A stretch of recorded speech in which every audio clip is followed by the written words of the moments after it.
प्रिय विद्यार्थी, SLT inter college के माध्यम से जो ऑनलाइन क्लास चल रहा है, आपको बताते हुए हमें खुशी हो रही है कि आप सभी उसका भरपूर उपयोग कर रहे हैं। तो आज हम आपको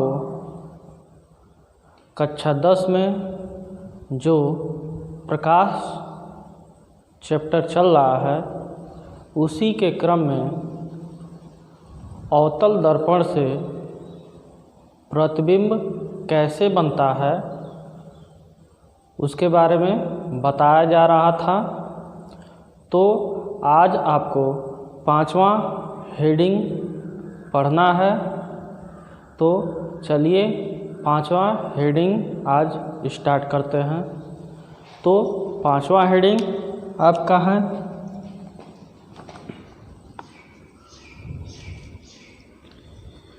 यदि कोई वस्तु अवतल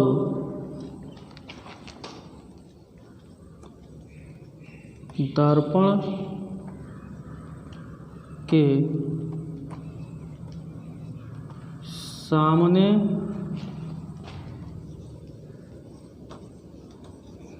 मुख्य फोकस पर रखी गई हो तो इसका प्रतिबिंब कैसे बनेगा, आज आपको इसके बारे में चर्चा करनी है।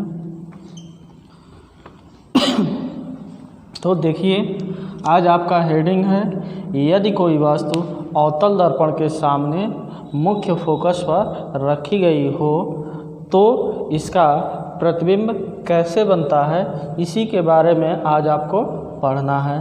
तो सबसे पहले इसमें क्या बताते हैं, हमेशा से इसके पहले वाले वीडियो में अब तक हमको आशा है कि याद हो चुका होगा कि इसमें 4 आपको पॉइंट यानी 4 बिंदुओं को बताना रहता है। पहला देखिए उसमें क्या होता है। तो पहला आपका बिंदु होता है प्रतिबिंब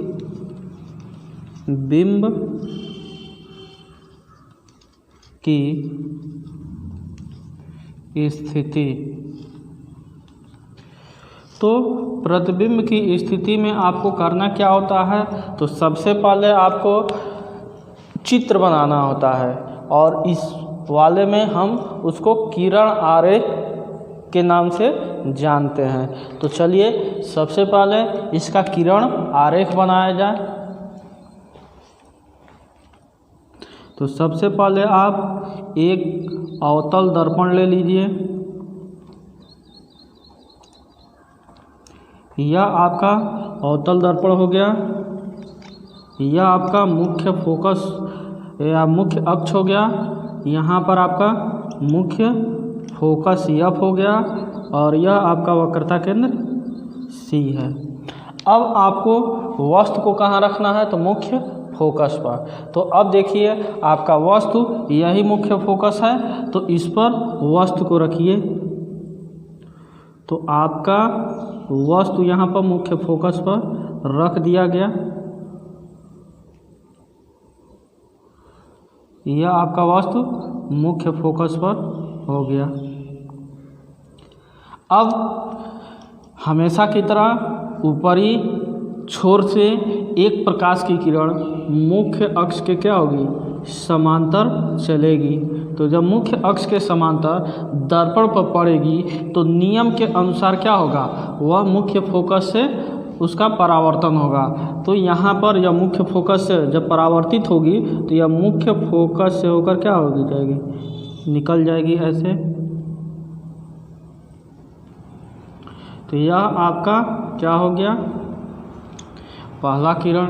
अब इसमें दूसरी जो किरण होती है वह ऊपरी छोर से यानी वक्रता केंद्र से होकर निकलती है। तो देखिए वक्रता केंद्र से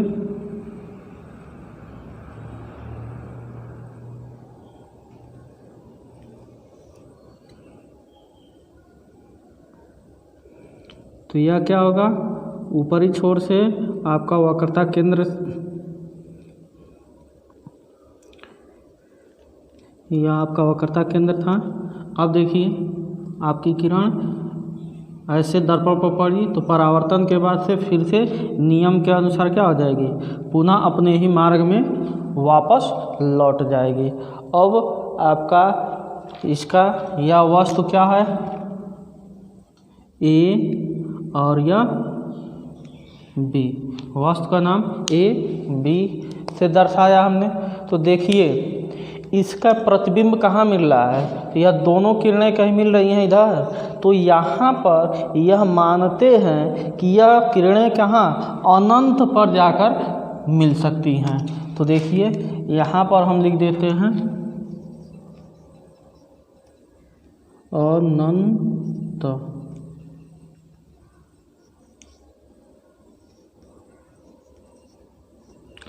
अनंत पर हो सकता है यह किरणें मिल जाएं।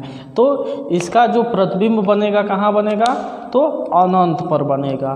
तो इसमें प्रतिबिंब की स्थिति में आप कैसे दर्शाएंगे, यानी कैसे इसमें लिखेंगे, तो सबसे पहले इसमें लिखेंगे यदि कोई वस्तु अवतल दर्पण के सामने मुख्य फोकस पर रखी गई हो तो उसके प्रतिबिंब की स्थिति अनंत पर प्राप्त होती है।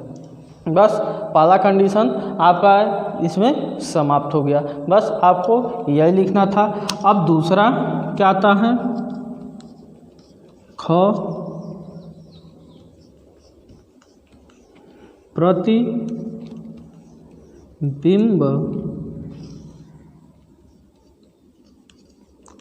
की प्रकृति।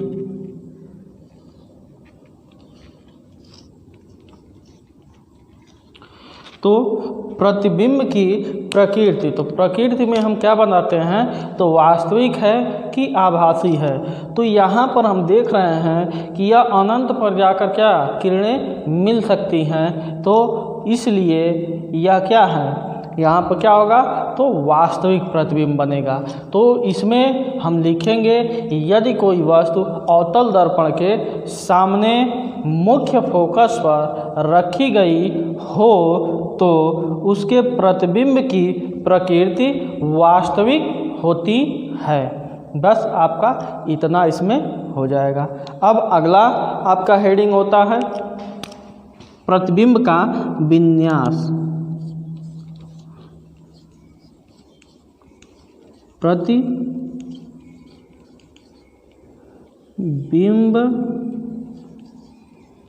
का विन्यास।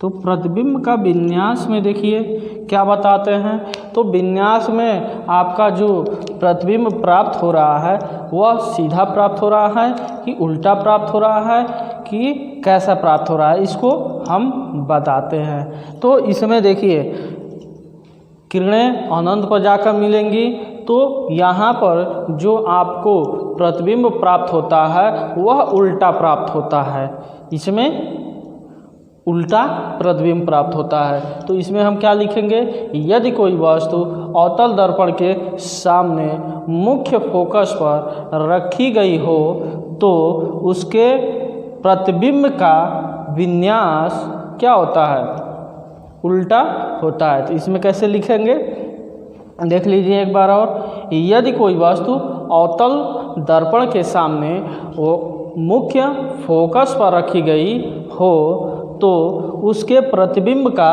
विन्यास उल्टा प्राप्त होता है। अब अगला देख लीजिए, अगला इसमें क्या होता है, तो प्रतिबिंब का आकार। घ प्रतिबिंब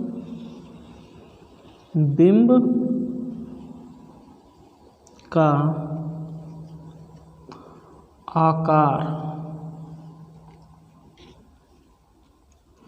प्रतिबिंब का आकार। तो इसमें देखिए आकार में यानी जो इसका प्रतिबिंब प्राप्त हो रहा है वस्तु से बड़ा प्राप्त हो रहा है, छोटा प्राप्त हो रहा है कि बराबर प्राप्त हो रहा है, इसमें यह देखते हैं। तो अब इसमें क्या है, देख रहे हैं कि क्या किरणें अनंत पर मिलेंगी। तो जब अनंत पर मिलेंगी तो वस्तु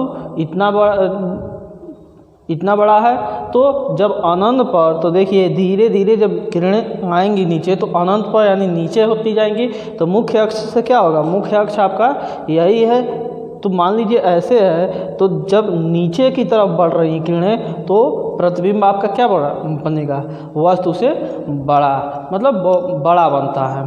तो इसमें कैसे क्या लिखेंगे, यदि कोई वस्तु अवतल दर्पण के सामने मुख्य फोकस पर रखी गई हो तो उसके प्रतिबिंब का आकार वस्तु के आकार से क्या होता है, बड़ा होता है। तो इसमें आपको लिखना कैसे है, देख लीजिए एक बार और। यदि कोई वस्तु अवतल दर्पण के सामने मुख्य फोकस पर रखी गई हो तो उसके प्रतिबिंब का आकार वस्तु से बड़ा होता है।